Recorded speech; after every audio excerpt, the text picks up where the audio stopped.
Hello students, today I'll be talking about the general aspects of Indo-Islamic architecture with the aim to know about the basic features of Indo-Islamic architecture, which would give us an insight to the changing architectural trends in India during the medieval period with a comparative analysis of Hindu and Islamic architecture. The medieval period saw great developments in the field of architecture. With the coming of Muslims to India, many new features came to be introduced in buildings. The development of Muslim style of architecture of this period can be called the Indo-Islamic architecture or the Indian architecture, influenced by Islamic art, and this style was neither Islamic nor Hindu. The contact of Muslims with India were the result of a series of armed raids and invasions through the northwest passes from the 8th to the 18th century. The Muslim invaders were of different origins: Arab, Turk, Afghan and Mughal. Muhammad Ghazni, for instance, Muhammad of Ghor, the Mullaks and the Tughlaqs were Turks, the Khaljis were Afghans, Turk, the Lodhis and Surs were Afghans, and the Mughals were largely Turks and partly Mongols. The coming of Muslim brought a new and invigorating influence in Indian art. This Islamic style of architecture was not completely new. When a Hindu city was captured, the Muslims hurriedly built a mosque with the materials destroyed of Hindu temples. While the Muslims supervised, as they were mainly soldiers and not artists, the Hindus did the actual work. Therefore, the traces of Hindu influence can readily be detected in these monuments from the very beginning. Yet, the design of the architecture was truly Islamic and strikingly contrasted with the Hindu art. Talking about the significance, the fundamental Islamic dogma is the unity of God or Allah. The supreme revelation is the Quran, dictated to Muhammad. As the book of law, the Quran spells out the conditions for submission and consequent moral obligations of the believer, which is the Muslim. The 5 pillars of Islam: the affirmation of the creed, prayer, fasting, alms-giving and pilgrimage. Thus, it is the requirement for the prayer that constitute the prime progenitor of architect in Islam. Subject matter. Talking about the subject matter, the most important buildings in Islam are religious in functions like the mosques and the tomb, or secular like the palaces and halls. Talking about mosque, the Quran prescribes a precise ritual including prostration on a mat protecting the worshipper from the impurities of the ground, for individual prayer 5 times daily and congregation prayer at noon on Friday. Orientation was dictated by the designation of Makkah, the place of Abraham, sacrifice and Muhammad's birth.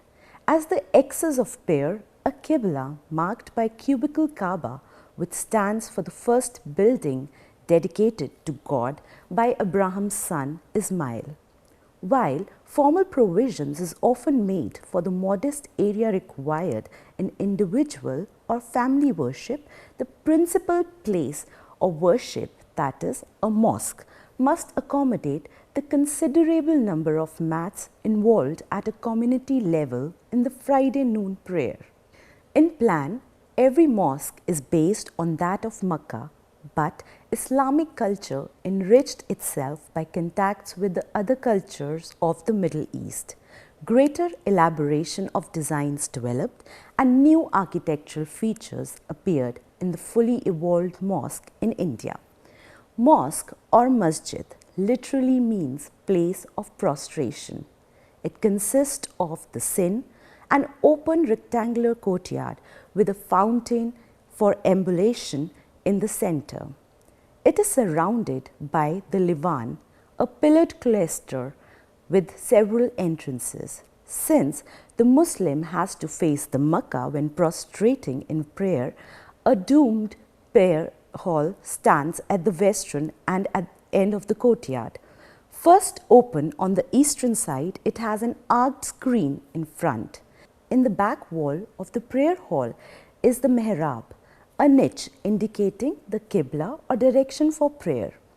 To the right of the mihrab is a mimbar or pulpit for the imam to conduct prayers. The prayer halls of the congregational mosques, the jami masjids, sometimes have a section screened off for the women.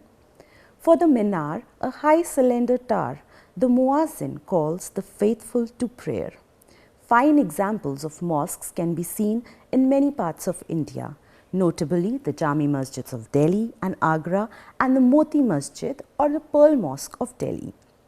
Talking about tomb, the Islam requires for the burial of dead, the body being laid flat with the face turned upwards towards the Makkah, if possible in a vaulted chamber allowing the incumbent room to sit up when called to account. Islamic tomb architecture in India developed parallel with that of the mosque. The tomb consists usually of the hujra, a square building with an open chamber standing on a raised platform and crowned by a gumbad or dome. In the center of the hujra stands the zahri or cenotaph, possibly more than one if a number of people are buried below. This is always a rectangular structure placed exactly above the actual qabr or grave in the maqbara or the chamber below. The western wall of the hujra usually contains a mihrab. The ziyarats, which are the tombs of Muslim saints, are often surrounded by the mosques, pilgrim halls and other tombs, forming a dargah, which is the place of pilgrimage. In the early periods, the tombs resembled fortresses built of red sandstones, surrounded as they were by high solid walls. In the Mughal period, however, they were set in a splendid gardens and became much more refined in structure. Finally, a marble replaced red sandstone. Notably among the tombs of the early Mughal period is that of the Humayun in Delhi, which you can see in the background, while among the later marble edifices, the most outstanding is the Taj Mahal at Agra. Coming to the next building, Eidgah and Madrasa. Minor religious buildings are the Eidgah and the Madrasa. The Eidgah is actually a large open space meant to accommodate the larger crowds with gathering for common prayer on the day of Eid al-Fitr, with a long wall on the side facing Makkah containing prayer niches and perhaps a pulpit. The Madrasa, on the other hand, is a school or college for teaching of Islamic doctrine. It resembles the mosque from which it originates, except that the central hall and most of the entrances are replaced by lecture halls. Talking about Mahal, which are the secular buildings based on the Khana, which has a central courtyard around which are the Awans or the halls with dalans or verandas all facing inwards. The Mardana or men's quarters are always separated from the harem or zananas, which are the women's habitation. A mahal is a building for rich people, and the plan of these consists of multiplications of simple khana. Namely, there are several courtyards with buildings and greenhouses around. Rang mahals, the richly painted rooms, and sheesh mahals, the mirrored halls, are set aside for special occasions. A hawa mahal, meaning mention of air or wind, consists of open upper terraces. There are underground rooms called sardabs or tehkhana, with a well in the vicinity or even a water tank above them to cool the places during the hot season. In the royal palace, there are in addition the Diwan-e-Aam, meaning the hall of public audience, the Diwan-e-Khas, which is the hall of private audience, and the Darbar, which served on very solemn occasions. Coming to the next kind of structure, architecture, gardens. The garden design was another secular art much cultivated by Mughals. The bagh or gardens of the Mughals are world famous. Some of these formal gardens can still be seen in Kashmir.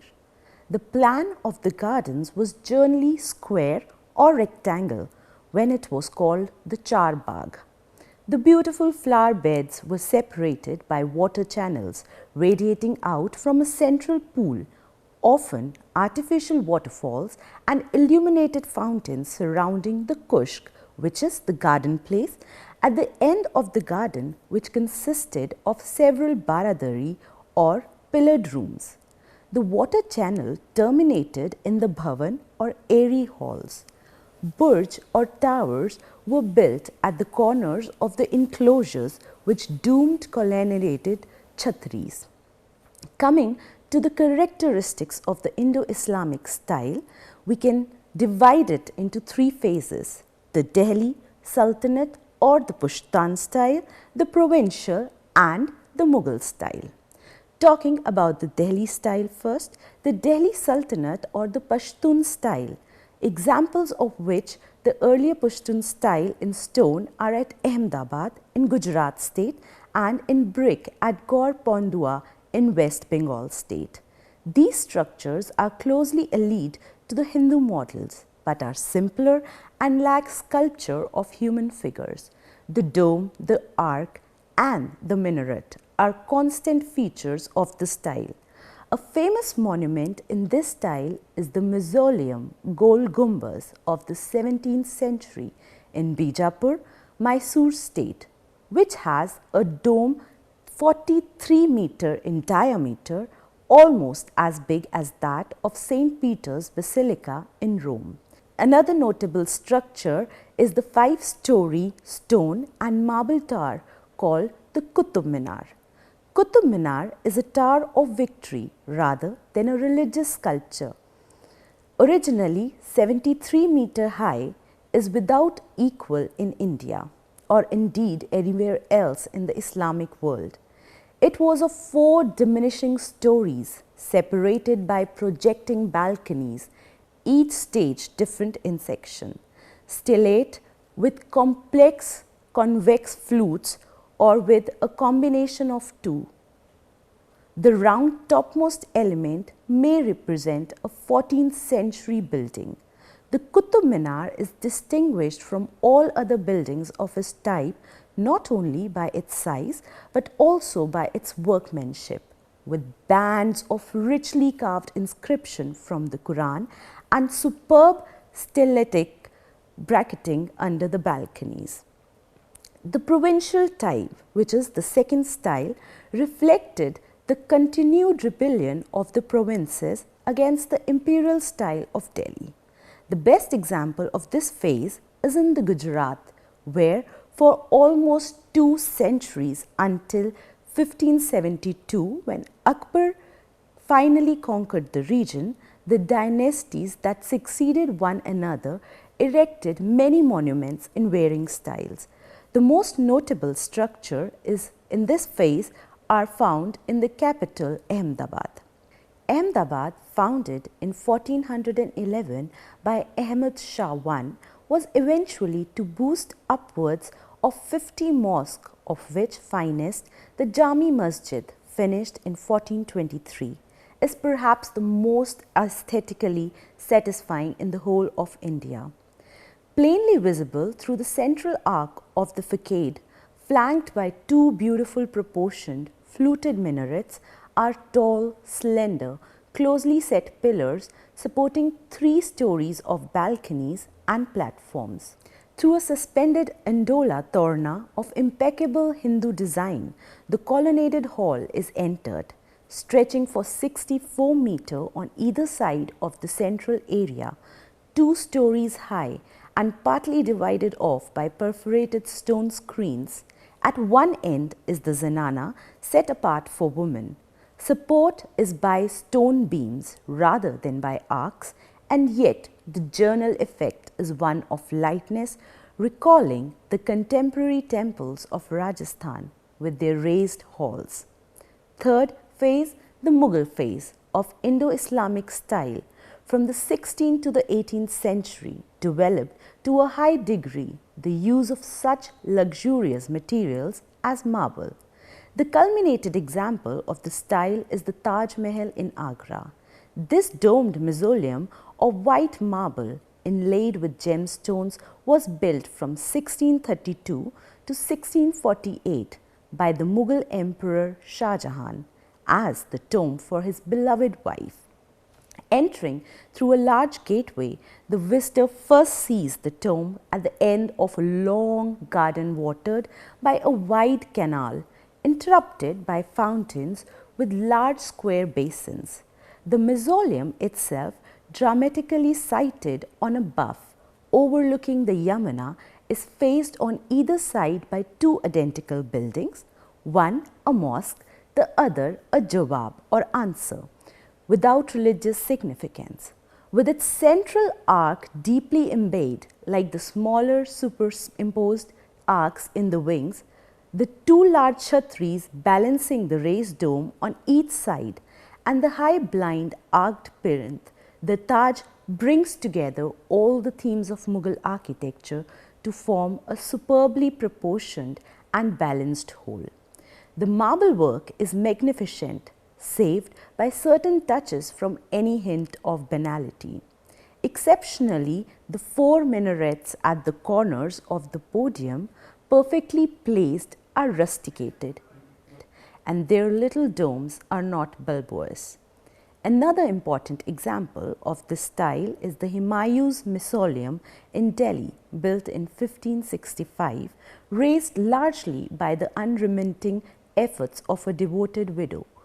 Inaugurates the Mughal tradition derived from their Persian heritage of building tombs in vast formal gardens with important entrance buildings, which you can see at the back. The tomb itself also owes much of contemporary Persia.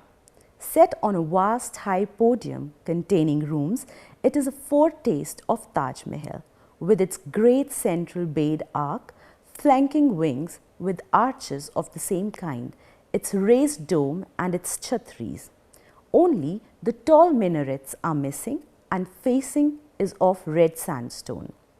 Other famous examples of Mughal style are the Pearl Mosque at Agra, Uttar Pradesh state, the palace fortresses at Agra and Delhi, and the Great Mosque at Delhi and Lahore, which is now in Pakistan. So, to conclude, it is necessary to talk about the most important factors common to both forms of architecture, especially in respect of mosques and temples. In both styles, ornamental decoration was very vital, and that the open court in many cases was surrounded by colonnades. But the contrast was equally striking. The prayer chamber of the mosque was spacious, whereas shrine of the temple was comparatively small. The mosque was light and open, whereas the temple was dark and closed. The difference between the layout of a temple and a mosque is explained by the essential difference between the Hindu and the Muslim forms of worship and prayer. A cell to house the image of deity, garbhagriha, and often small halls in front for worshippers was regarded adequate for a simple Hindu temple. But the Islamic form of worship, with its emphasis on congregational prayer, requires a spacious courtyard with large prayer halls pointed towards Mecca as its western end, that is, to the west of India.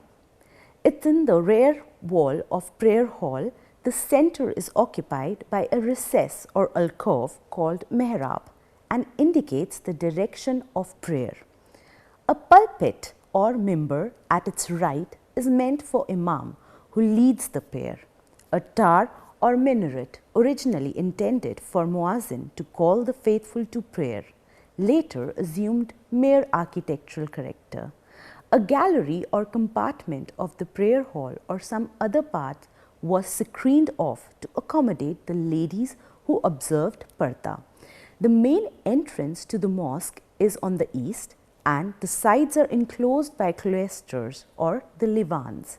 A tank is provided for ablutions, usually in the courtyard of a mosque. The mode, theme or motives of ornamentation employed in Islamic building also made a departure from the earlier vogues. The Hindu style or ornamentation is largely naturalistic, showing humans and animal forms and the luxuriant vegetation life. As among the Muslims, the representation of living beings was taboo by way of decoration or ornamentation. They introduced geometrical or arabesque patterns, ornamental writing, and formal representation of plant and floral life. In short, the contribution of the Muslims to Indo-Muslim architecture is profound and no less interesting. Among the architectural features introduced by them, mention may be made of arcs, domes, minars and minarets, the pendative squinch arc, half-domed double portals, kiosks or the chhatris, and the use of concrete as a factor of construction. They also introduced gilding and painting in varied colors and designs. Muslim decorative elements are usually of nature of embroidery. Even though lime was known and to certain extent used in construction work in India fairly early, mud was generally used for brickwork and large blocks of stones were laid one on top of the other and held by the means of iron clamps.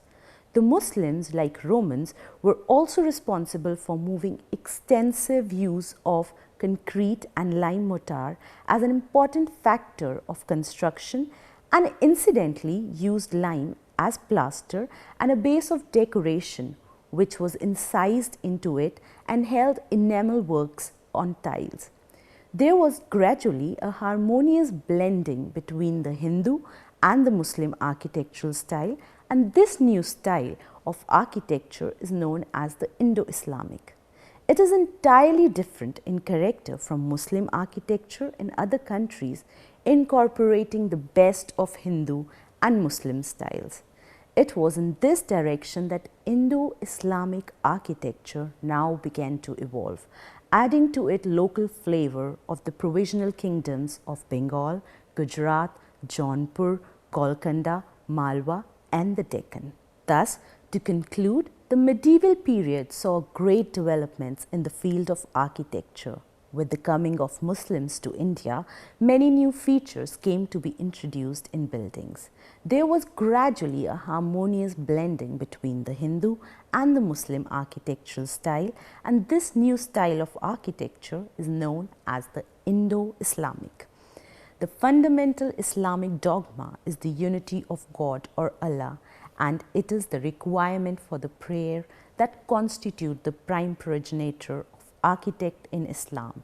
Indo-Islamic style, as already discussed, is usually divided into three phases: the Delhi Sultanate or Pashtun style, the Provincial and the Mughal style. Thus, Indo-Islamic architecture is entirely different in character from Muslim architecture in other countries, incorporating the best of both Hindu and Muslim styles. Thus, with this, we come to the end of the lecture, and I hope you've understood the general aspects of the Indo-Islamic architecture by now. Thanks.